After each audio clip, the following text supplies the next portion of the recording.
Hey, good morning, everyone. Welcome back to my YouTube channel. It's Justin here. This is the continued restoration of my 2011 Lotus Evora S. Today is going to be all about the interior. I had the windshield and the headliner installed in the last video. I have the dashboard kind of put in place and not bolted up. So I'll be finalizing that. And then I have all this stuff that I had reupholstered, big old bin of interior bits. It's just a matter of figuring out where the hell everything goes. And so it's been sitting around for a little bit, but I have the service manual, so it shouldn't be it's too time consuming, just a little bit tedious.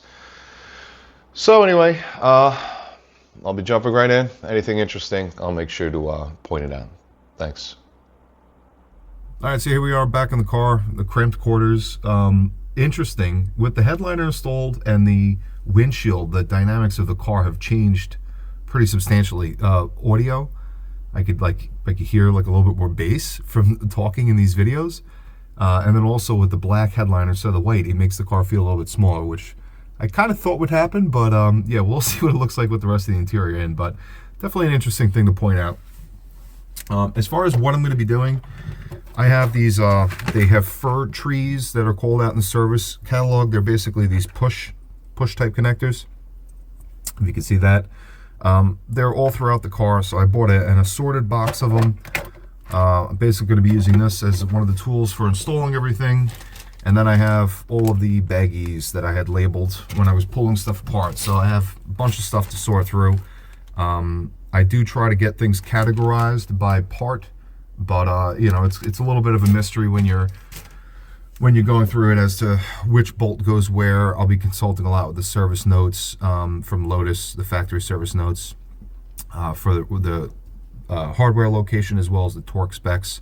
The one torque thing, tool I should say, that I did not cheap out on is a torque wrench. I got nice ones from Snap-on. I had them calibrated, and I use that for pretty much anything critical. So interior, not really critical, but like the seatbelt bolts, for example, I want to make sure that that's properly torqued. Anything safety or structural, or obviously precision engine parts, but anything structural with this, I'll be making sure to use the torque wrench. So anyway, that's that. Just basically going to be going through this. And as far as the process, I'm really not too sure. I think I'm going to start with the rear.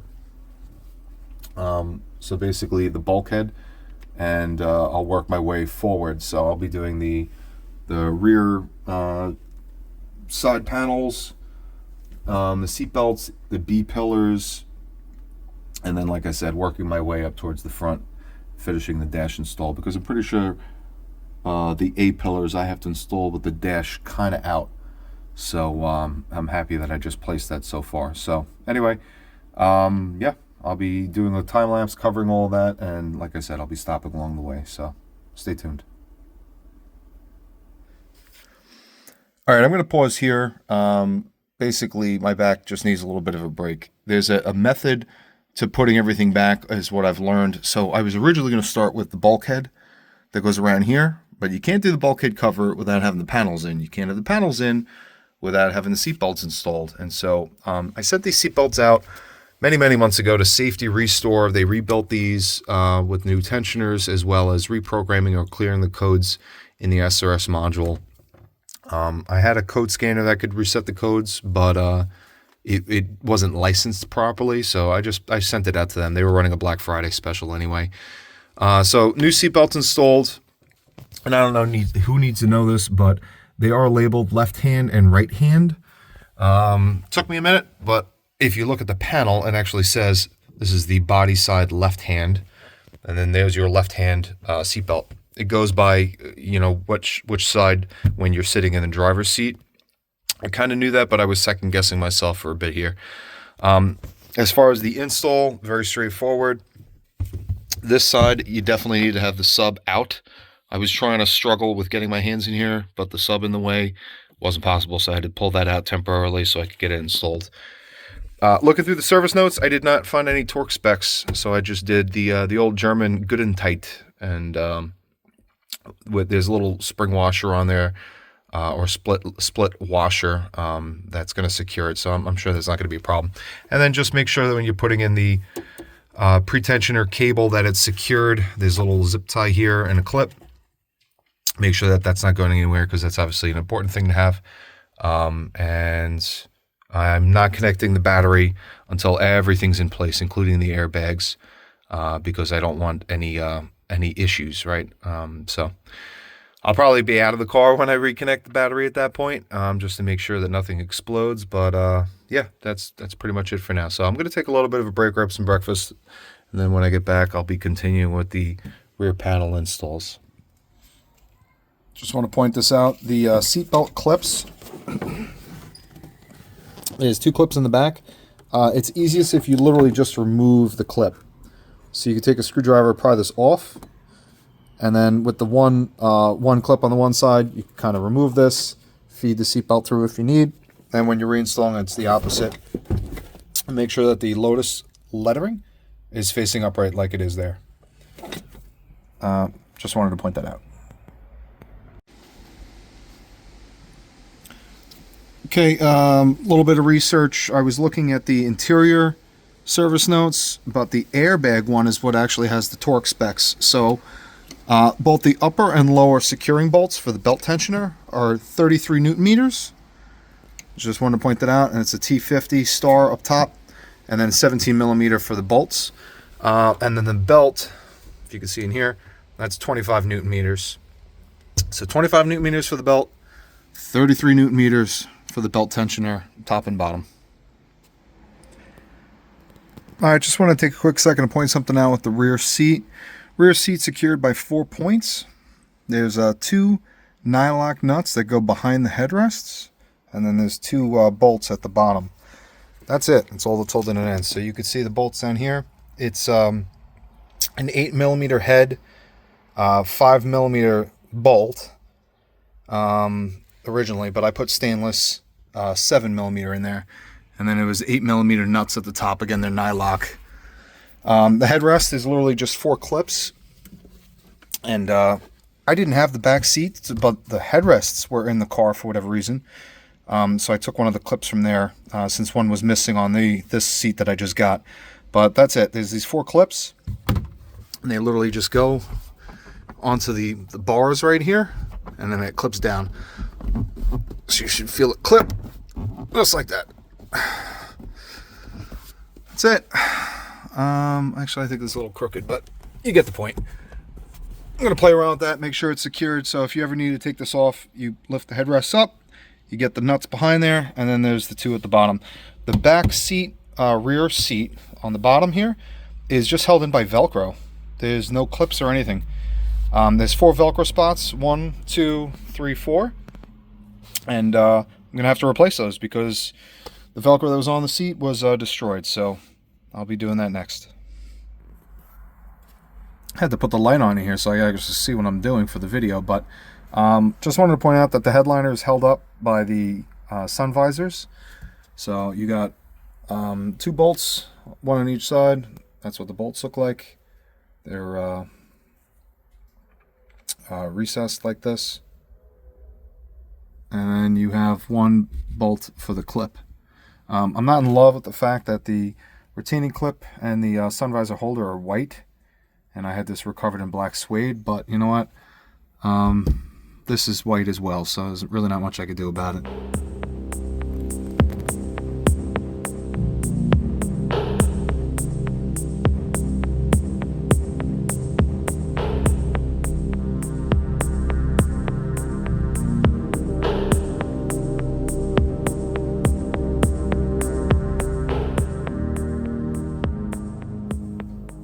Hey, what's going on, everyone? Welcome back to my YouTube channel. It's actually been a couple of weeks since the last video I recorded, and basically the holdup has been a couple of projects I have going on at my house.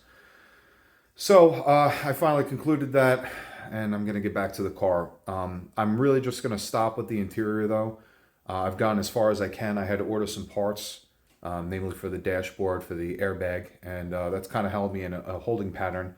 I went as far as I could, except for the door panel, so I'm just going to walk through that briefly so you can see where I'm at, and then I'm going to conclude this video chapter and move on to the front subframe because I'm really anxious to get started on that. So basically this is what it looks like now. The car actually smells great. It smells like a new car, so everything is really nice and clean. You know, I got the dents in the rear seat. I'm hoping with a little bit of heat sitting in the sun, those will come out a little bit. But outside of that, the interior is pretty much perfect. So if you look around, you can see the sill panels are in. I even got these Lloyd aftermarket car mats that were included. Factory ones are underneath. Everything's in really nice shape. And so basically all this was is just, you know, putting the carpets in. I mean, not really rocket science. There's one piece that's missing here that I had to order. It was ripped. And the sill panels, these are recovered. I used Velcro to stick those down. And that was pretty much it.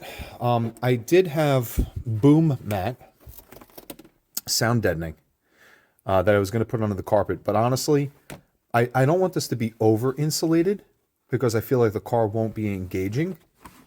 It's a problem I've had with, like, you know, the Porsches and really well insulated Audis is that they sound great outside the car, but when you're inside the car, you can't really hear anything. And it kind of takes away from the experience. And so I don't want to over insulate.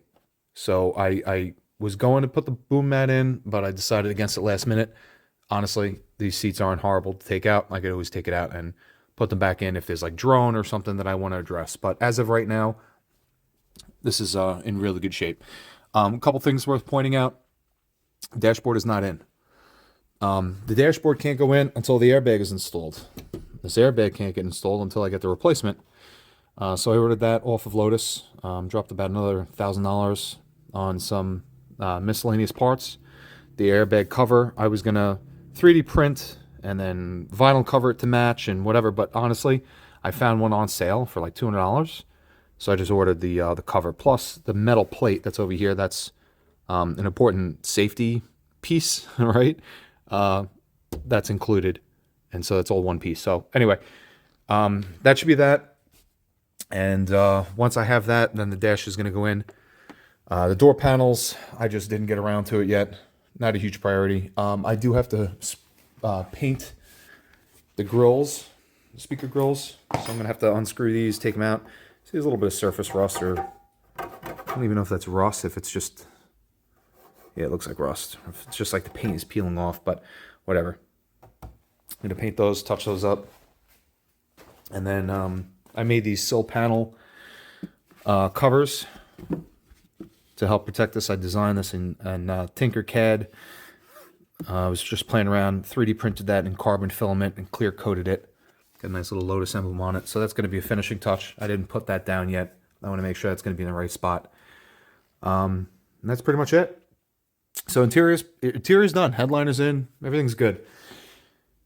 And so I'm going to basically stop the chapter here.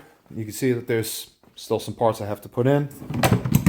Glove box and whatever else, but it's diminishing. My basement that I had all this stuff spread out all over is looking pretty clean now. So the wife's happy about that, and obviously that's motivating me because I'm seeing how the car is quickly getting back together. So anyway, that's it for now. And then next video is just going to be all about this whole front end. Plucking this thing off and swapping in the replacement. So if you like these videos, like, subscribe. I'll see you in the next one. Thanks.